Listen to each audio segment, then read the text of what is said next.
دوستو درود شریف ایک ایسا پرسرار عمل ہے کہ جو اسے اپنا لیتے ہیں پھر کبھی دل اس سے اکتاہٹ محسوس نہیں کرتا۔ یہ ذکر دل کی دنیا میں ایک ایسی تبدیلی پیدا کرتا ہے جو انسان کی زندگی کے ہر گوشے کو بدل کے رکھ دیتی ہے۔ جو لوگ اس عمل کے ساتھ وابستہ ہو جاتے ہیں ان کے معاملات میں آسانی، دل میں سکون اور حالات میں برکت محسوس ہوتی ہے۔ آج کی سائنس بھی یہ مانتی ہے کہ جب انسان محبت، شکر گزاری اور خیرخواہی کے جذبے کے ساتھ کوئی کلمہ دہراتا ہے تو اس کے دماغی نیٹ ورکس ایک نئے توازن میں آ جاتے ہیں۔ یہ توازن دل کی دھڑکن سے لے کے اعصاب کے رد عمل تک سب کچھ بہتر کر دیتا ہے، اور یہی کیفیت انسان کی شخصیت اور فیصلوں کو بدل دیتی ہے۔ تقریباً 2 سال پہلے میں ایک دوست کے گھر گیا تو وہاں ایک درزی بھائی سے ملاقات ہوئی۔ وہ بڑے سادہ لہجے میں درود شریف کی برکتوں کا ذکر کر رہے تھے۔ باتوں باتوں میں کہنے لگے کہ میں غریب آدمی ہوں، اپنے چچا کے گھر رہتا ہوں، میرا اپنا گھر بھی نہیں ہے، مسائل بے شمار ہیں، لیکن درود ہی میرا سہارا ہے۔ مجھے یقین ہے کہ اسی کے وسیلے سے میری مشکلیں حل ہوگی۔ یہ کہتے ہوئے ان کی آنکھوں میں آنسو آ گئے، لیکن ان آنسوں میں نا امیدی نہیں تھی، بلکہ ایک عجیب سا یقین اور روشنی کی جھلک تھی۔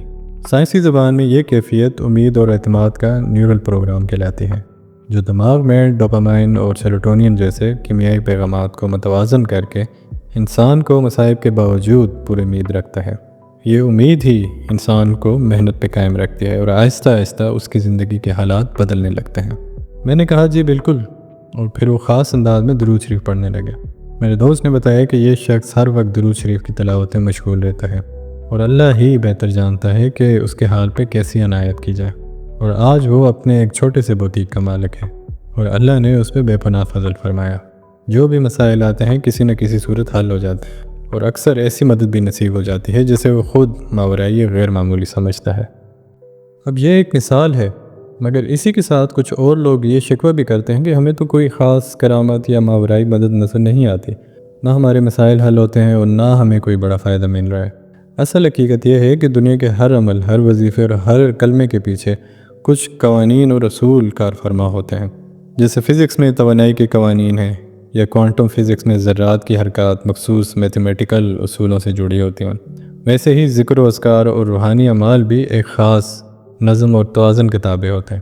جب انسان ان اصولوں کو پورے خلوص، نیت اور مستقل مزاجی کے ساتھ پورا کرتا ہے تو اثرات ظاہر ہوتے ہیں، لیکن اگر ان میں ربط یا تسلسل نہ ہو تو جیسے سائنس میں کوئی فارمولہ صحیح طریقے سے استعمال نہ کیا جائے تو نتیجہ نہیں نکلتا، ویسے ہی روحانی عمل بھی اپنے اصل تاثیر کھو دیتا ہے۔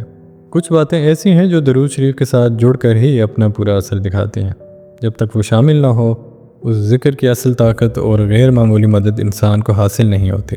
جیسے انسان درود شریف کے ساتھ ان عناصر کو شعور اور ذوق کے ساتھ شامل کرتا ہے تو پھر برکتوں اور مدد غیبی کے دروازے کھلنے لگتے ہیں۔ ایک بزرگ ایک واقعہ بیان کرتے ہیں کہ ایک نوجوان تھا جو بدقسمتی سے نابینا ہو گیا تھا، تو وہ ایک بزرگ کی خدمت میں حاضر ہوئے اور عرض کی کہ حضرت آپ دعا کریں کہ اللہ مجھے نور عطا فرمائے۔ حضرت نے فرمایا کہ اس طریقے سے درود شریف پڑھا کرو۔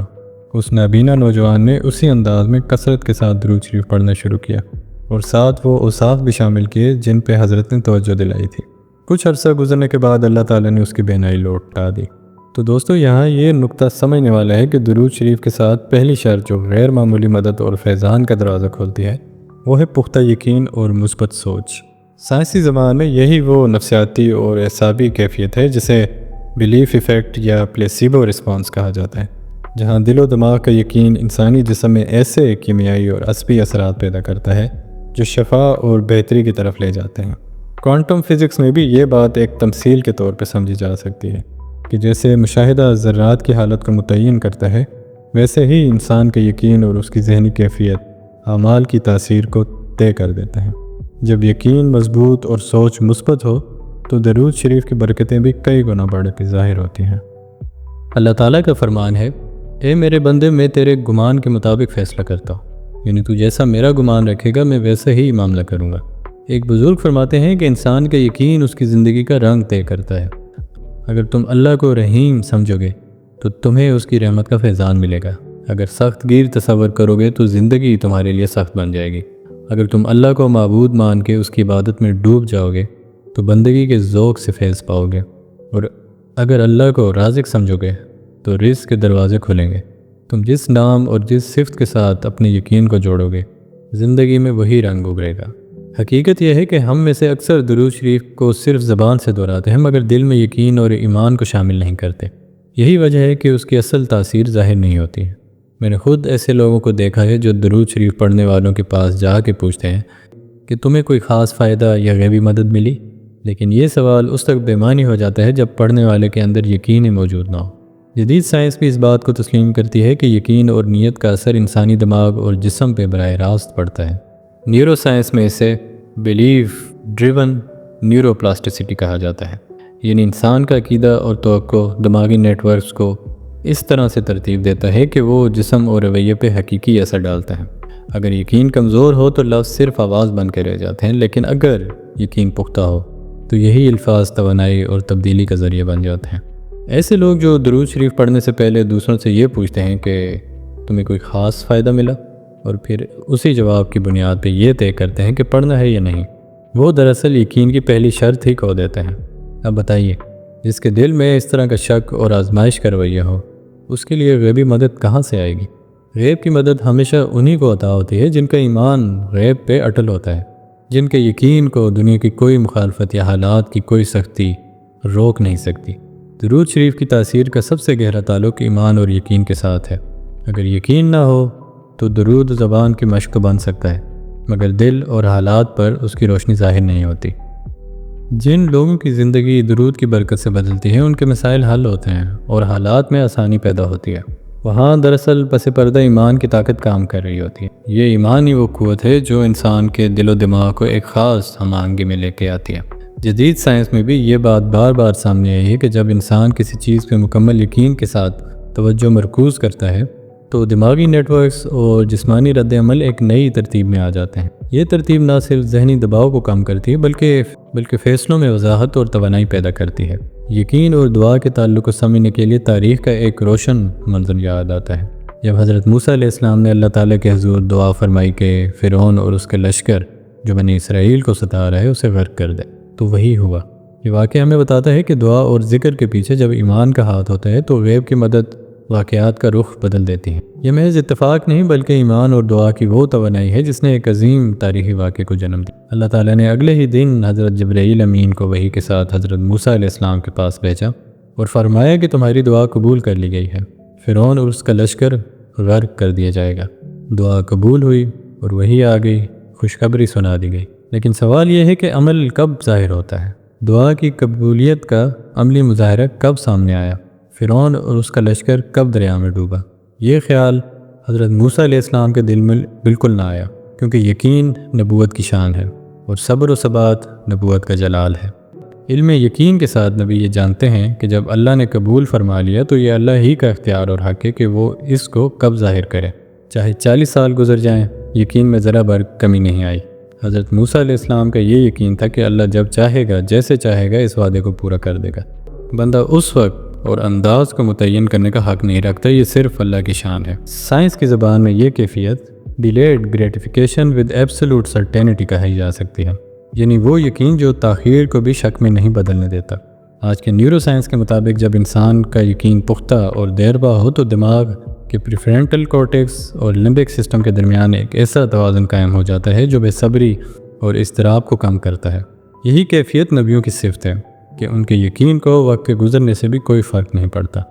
کوانٹم فزکس کی زبان میں سمجھے تو یہ ایسا ہے جیسے ایک ویو فنکشن کولیپس ہونے کے وقت کا فیصلہ ناظر نہیں بلکہ قدرت کے ہاتھ میں ہوتا ہے۔ بندے کا کام صرف ایمان کو قائم رکھنا ہے، باقی ظہور کا وقت اور انداز خالصتاً اللہ کی مرضی اور اختیار میں ہے۔ اور دوسری بات یہ ہے کہ انسان کو اس معاملے میں حد سے زیادہ بے قراری اور جلد بازی نہیں کرنی چاہیے۔ درود اور دعا صرف زبان کا نہیں بلکہ دل کا بھی عمل ہے۔ اگر دل مسلسل بے چین اور بے قرار ہے تو یہ دراصل دل کی کمزوری ہے اور بے صبری کی علامت ہے۔ بندے کا اصل فرض یہ ہے کہ وہ اپنے معاملے کو اپنے مالک کے سپرد کر دے، وہ پورے اعتماد کے ساتھ صبر اختیار کرے۔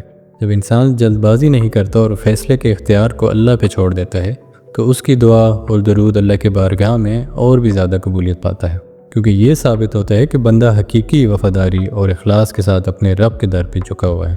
جدید نفسیات بھی یہی کہتی ہے کہ صبر اور سچی وفاداری دماغ اور دل کے تعلق کو مضبوط کرتی ہیں۔ جب انسان جلد بازی چھوڑ کے اعتماد کے ساتھ انتظار کرتا ہے تو دماغ کے سٹریس ہارمونز کم ہو جاتے ہیں اور سکون پیدا ہوتا ہے۔ یہی سکون دعا اور ذکر کی تاثیر کو اور زیادہ بڑھا دیتا ہے۔ کوانٹم سطح پر بھی یہ ایک خوبصورت تشبیہ ہے کہ جیسے کائناتی مظاہر اپنے مخصوص وقت پہ ظہور پذیر ہوتے ہیں، ویسے ہی دعا اور ذکر کا اثر بھی اپنے وقت پہ ظاہر ہوتا ہے۔ بندے کا کام صرف اعتماد اور وفاداری ہے، باقی سب کچھ اللہ کی حکمت اور وقت کے تحت وقوع پذیر ہوتا ہے۔ ہم چند دن درود شریف پڑھتے ہیں اور پھر شکوہ کرنے لگتے ہیں کہ ابھی تک مسائل حل نہیں ہوئے، غیبی مدد نہیں آئی۔ اصل بات یہ ہے کہ اس عمل میں دوسری سب سے بڑی شرط ہے استقامت۔ اللہ کی راہ میں ہر عمل وقت اور ثابت قدمی مانگتا ہے۔ خوشخبری یہ ہے کہ اگر آپ یقین کامل کے ساتھ درود شریف کو مسلسل پڑھتے رہیں تو اللہ وہ دروازے کھول دیتا ہے جو آج آپ کو بند دیوار دکھائی دے رہا ہے۔ جس اندھیرے کو آپ رات سمجھ رہے ہیں وہی اللہ کی اجازت سے دن کی روشنی میں بدل جاتا ہے۔ آپ کی ناکامیاں کامیابی کا راستہ بن جاتی ہیں۔ بس شرط یہ ہے کہ آپ اللہ پہ پورا بھروسہ رکھیں اور درود شریف کو استقامت کے ساتھ جاری رکھیں۔ سائنس بھی اس حقیقت کی تائید کرتی ہے کہ مستقل مزاجی یعنی کنسسٹنسی دماغ کے نیورل راستوں کو مضبوط کرتی ہے۔ نیورو پلاسٹیسٹی کے اصولوں کے مطابق جب کوئی عمل بار بار اور مستقل طور پہ کیا جاتا ہے تو دماغ میں اس کے لیے مضبوط نیٹ ورک بن جاتا ہے جو آخر کار رویوں اور نتائج میں تبدیلی لے آتے ہیں۔ اسی طرح کوانٹم فزکس میں بھی دیکھا جاتا ہے کہ ایک مسلسل اور مربوط توانائی کا ارتعاش آخر کار کسی نظام میں تبدیلی پیدا کرتا ہے۔ اسی لیے استقامت نہ صرف روحانی دنیا میں اثر دکھاتی ہے بلکہ سائنسی طور پہ بھی یہ انسان کی حقیقت کو بدلنے کی بنیاد ہے۔ تو فرینڈز، اگر یہ چھوٹی سی ویڈیو آپ کو پسند آئی ہو تو لائک کریں، شیئر کریں اور چینل کو ضرور سبسکرائب کیجیے گا۔ ملتے ہیں ہم نیکسٹ ویڈیو میں نئے ٹاپک کے ساتھ۔ اپنا بہت خیال رکھیے گا۔ اللہ حافظ۔